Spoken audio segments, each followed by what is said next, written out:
I know I'm not done winning yet. I know you're not done winning yet. Hell, we haven't even started to win yet and things are already changing. The previous video that I just did in regards to Gretzky trying to get shamed by the media because he was down there at Mar-a-Lago this time last week. The man hasn't even assumed office in Trump here for the 47th time. He has yet to be sworn in, and the lengths to which the left have melted down has been glorious over this past week, and it's only going to continue to get worse. And because the left is just refusing to do an autopsy onto why they lost and just simply blaming everybody else for not being on their level, I figured, you know what, we might as well go over this stuff, right? We got to be earnest about this. Why did the left lose? Is it because Orange Man's bad, but we didn't get the word out there that he's even worse? He's even more awful than we thought?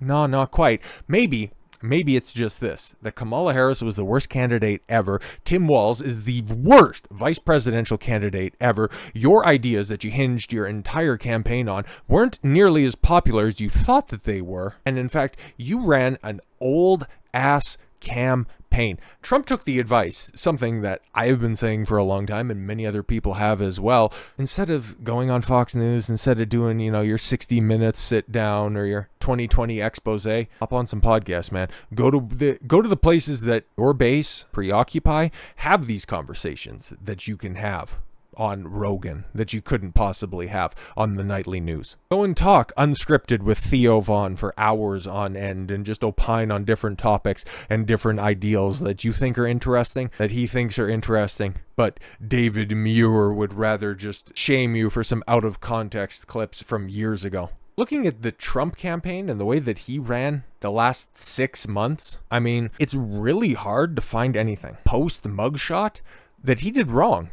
Like, it was all perfect. It really was. It was all iconic. The moment that he started to take a step back and realize that, ooh, if I'm just pandering to a certain group, I end up alienating other groups. What do I mean by that? Well, what were the most iconic? What were the most lasting memories from the campaign?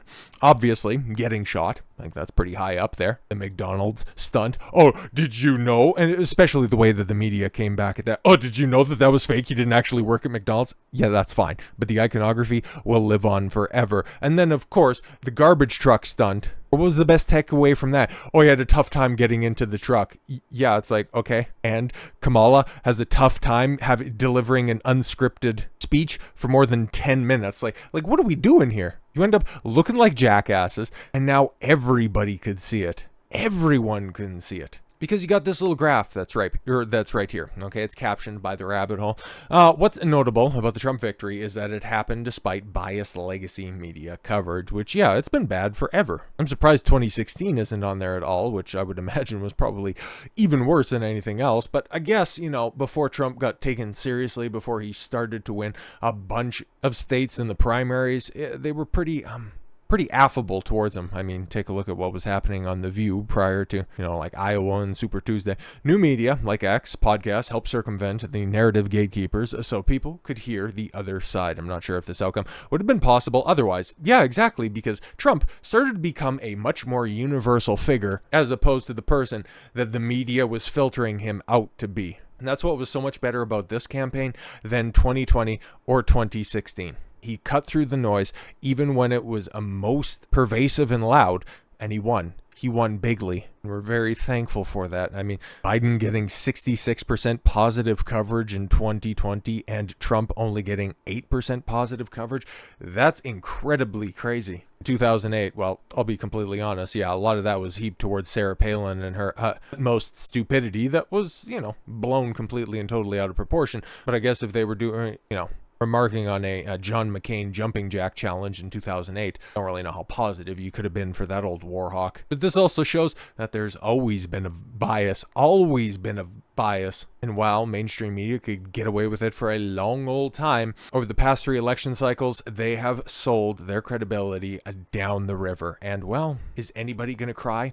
And it's not like it really worked on just one group, 2 groups, 1 race, creed, or color. It worked on more people than you actually thought, okay? Because taking a look at the woman vote, okay, the vaunted woman vote, which apparently Trump was supposed to have scared off. You have a majority of white women turning out for that. And then you also have a substantial uptick in Latino women, which were apparently supposed to be double offended given the fact that he was going to grab them by the gato and then deport their cousins. Like, why would they vote against their best interest? And the only group that all this electioneering worked on, well, was the same group that voted for Barack Obama at like, a 98% clip. And then also somehow voted for Joe Biden at, an even better rate in 2020. Haven't quite got to the bottom of that. What happened to those 11 million votes that are outstanding? Kind of strange, right? But looking at age and those demographics and how they shook out, I think this is from one swing state. Okay, this is from one swing state, but it's a good look into how your average state looks, because not factoring in California and New York, your giant population centers, and that somehow skewing this is a little bit more accurate, because you have 9%, 18 to your 24, so not a lot of people turning out on that one, but still over 50%, 52% of respondents, Gen Z that's out there, voted for Trump. Even the millennials that are out there that used to be overwhelmingly behind Barack Obama, just lapping his black ass up, are only at 51%. Then you have your Gen Y and your Gen X that are out there actually voting more conservative than you thought that they would have. Imagine that, seeing the world for more than just simply killing babies and weed. Weird how that ends up shaking out. But then, of course, you got boomers there on the tail end of things, which, as a wise man once pointed out, that they can't just, drop off quick enough. Is it so much that Gen Z saved America this time around, or the future actually looks brighter because opinions and thought process have changed? But it'll be interesting to see, right? Okay, don't want to glaze over, the celebratory period and the post-election honeymoon period. Okay, the man hasn't even been inaugurated yet, but we're eventually going to have to go through this stuff, and we're going to have to figure out who's going to end up getting that baton 3.5 years from now. Okay, because Trump's not going to be here forever, and who can take up this fight, and what are the Democrats going to do in return? Because there's no way in hell that they could continue to run the type of campaign that they just did, right? Where they end up raising, I seen this, and it's like, how do you even manage this stuff, right? You raised over $1 billion in less than 100 days, and then you ended up more than $20 million in debt. How do you do that, man? I guess that's what happens when you put a woman in charge of finances. But still, Kamala Harris, right? The campaign team is reportedly facing $20 million in debt despite having raised over $1 billion and holding a reported $118 million in funds as recently as October 16th. The campaign is reportedly struggling to cover staff and vendor payments. And that especially hurts given the fact that they're supposed to be the party, the way that they like to present it, but in actuality that has flipped. They're the party of the working class. They're the party of the people, the disenfranchised and the forgotten. That's what the Democrats are supposed to be all about, until you realize that, they're out here paying for all of the people that they're supposed to hold in high regards. Hey, we have all of the celebrities. We had Lady Gaga. We had Bon Jovi, Bruce Springsteen. We had the Avengers call in with that very organic Zoom call that just came together on a whim. And why aren't they listening? Why aren't they listening to us? It's because they don't care. It's because all of those out-of-touch idiots just want to talk down to you. Why don't you listen to us? Yes, you should be following our opinion. What's that? You can't afford your groceries? Well, I don't know, but get another job, why don't you? Why can't you just get a phone call from somebody offering you a gig to play pretend on a Hollywood set for a month or two and make millions of dollars? What is wrong with you, you unconnected, unwashed swine? It just doesn't happen like that, bro. Where, you try to make inroads, right? Report reveals that the Harris campaign paid millions of dollars to celebrities to support her campaign, which, that's what, every time that we went over one of those phony endorsements, it's like, how much did you get paid? Well, it turns out, at least in the case of Oprah, Harpo Productions got $1 million on October 15th. $1 million for what? One campaign stop? Okay. Notably, several A-listers, including Lady Gaga, John Bon Jovi, and Katy Perry, had campaigned for Harris. And all of those cringy, quote-unquote, celebrities also hopping on the white dudes for Harris Zoom meeting as well. Like, how much money? And we know that he definitely needs it. Mark Hamill, how much did he get? Mark Cuban, prior to him saying that none of the women around Trump are smart or attractive.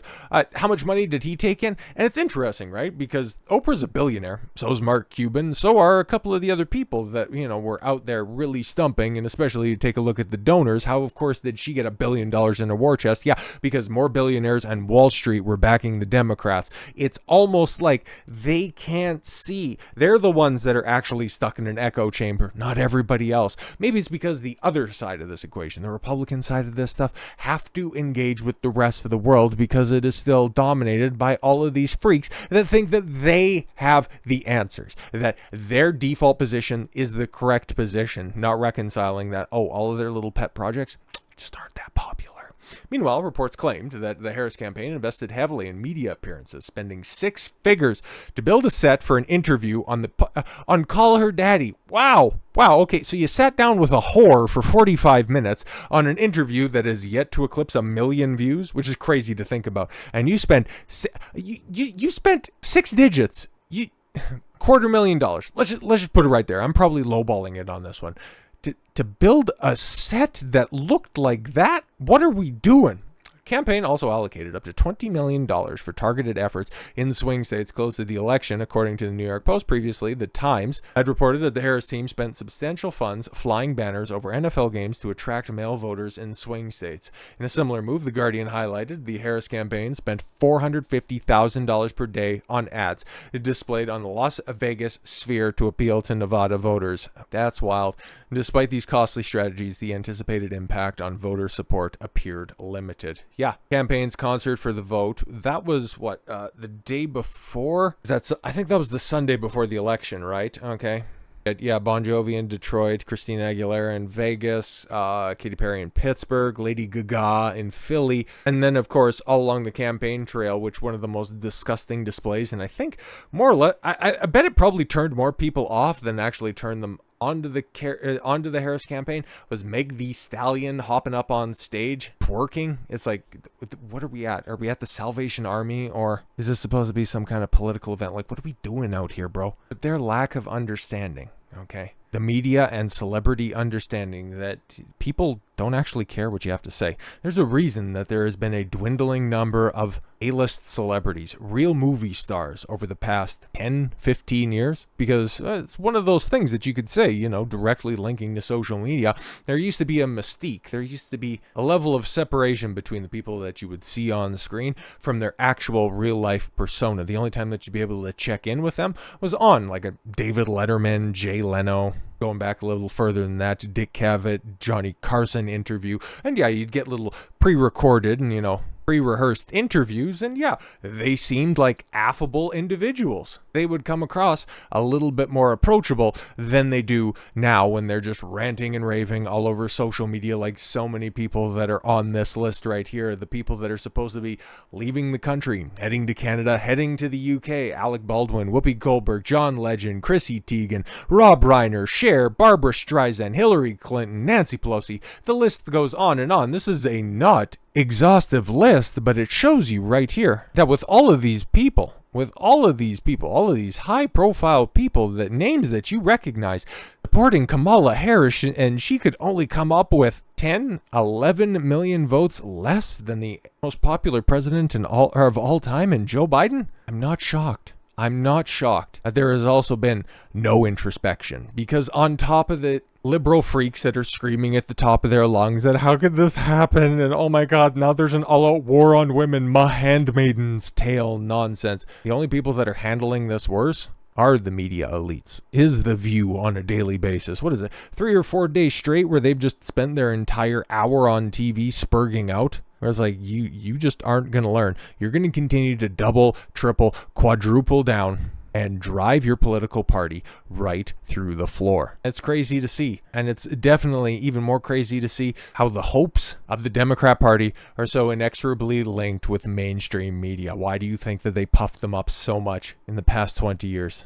It's because there is such a direct link between Hollywood and the government. There's those $1 million handoffs that are there to support the political candidate that they very much support, or the ones that will very much pay them. They're phony. We knew that they were phony. They read other people's words for a living. So why is it so shocking for them to find out that people don't want to take their political opinions when they know that your thoughts or their thoughts are for sale. So no, because people en masse didn't listen to this nonsense, now the media that actually has less credibility than politicians and celebrities are out here stumping for those same celebrities so hard. You just won't learn. You just won't learn. Stop blaming celebrity endorsements for Kamala Harris's loss. We need to hear from artists now more than ever. Why? What could they teach you? Okay, Beyonce, who has been famous for her entire life, has a minimal amount of talent, has somebody else write all of her songs, well, a team of people write all of her music, choreograph all of her dance moves. You have Lady Gaga have one good acting performance and several bombs to follow that up, but we're supposed to think that she's this successful triple threat. I don't think so. And still, you sing and dance for a living. Things that children do for free, and your opinion is supposed to matter more than the people that accomplish something, more than the people that have to live with the repercussions of the ideals and policies that you're out there stumping for. Interesting. Did you know that Bruce Springsteen and Beyonce lost the election for Kamala Harris? Nobody's saying that. Or at least bear a large part of the responsibility for her party's failure to get to the polls this year. It's true, you know, at least if you listen to some punditry coming from conservatives. No, it's just showing you, and I think it was Critical Drinker put out a video. It's like, yeah, the influence of celebrities is gone. I think that was the title. I'm paraphrasing the title of his video, but yeah, it didn't cost them. It's just their cultural import. It's gone. It's done. It's dusted. Getting deported like their groundskeepers, and even some Democratic operatives eager to find some celebrities to push into the middle of their current circular firing squad. Listening to some of those voices, you'd think Harris could have won 6 or 7 swing states. If only Beyonce hadn't shown up to deliver one single 4-minute rally speech, or if Taylor Swift hadn't devoted a singular with 300-word Instagram post to the Harris endorsement. No, but we were told the Swifties were going to come out in force by you same pundits, and that meant so much. Imagine the more favorable electoral counts. If only some of the most beloved pop culture figures in the world had kept their dirty traps shut, right? Yeah, it's interesting, right? Because you point to Bruce Springsteen, who I'm not entirely sure was too terribly vitriolic when it came to denouncing Trump. I'm sure he said some stupid stuff, but then again, you know, the whole lot of them had. But yes, for as much as there is a little to no sway left in the coffers of the celebrity class, you have the likes of Eminem calling Trump supporters stupid, him coming out in support of Kamala Harris, or at least introducing Barack Obama on stage. I wonder how juicy and how many zeros were attached to that check. Don't know for sure. You know, the man of the counterculture in the early 2000s comes out to be the biggest bootlicker in recent times.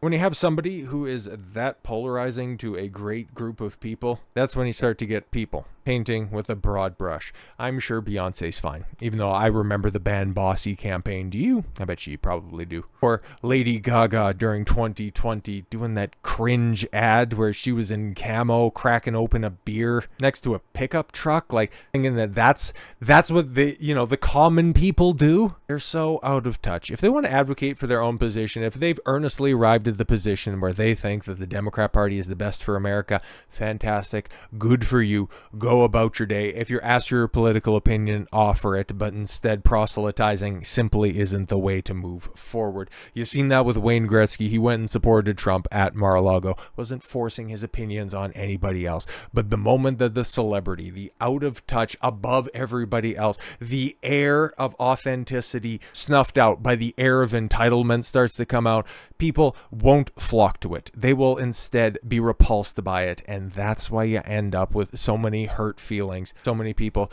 resorting to such drastic actions like leaving the country, or in the case of Bono, thank God, taking the most overrated band of all time, U2, straight off a cliff with them. Start to realize that there's a path forward for a competent and qualified opposition. But then again, that also requires that they can do some introspection, which we haven't seen over the past 2 election cycles. So what could possibly make you think that they're going to take it this time around? So with all that said, thank you all very much for the gift of your time. I've been Don Consuelo. I want you to follow your guts and get after it. Take care, everyone.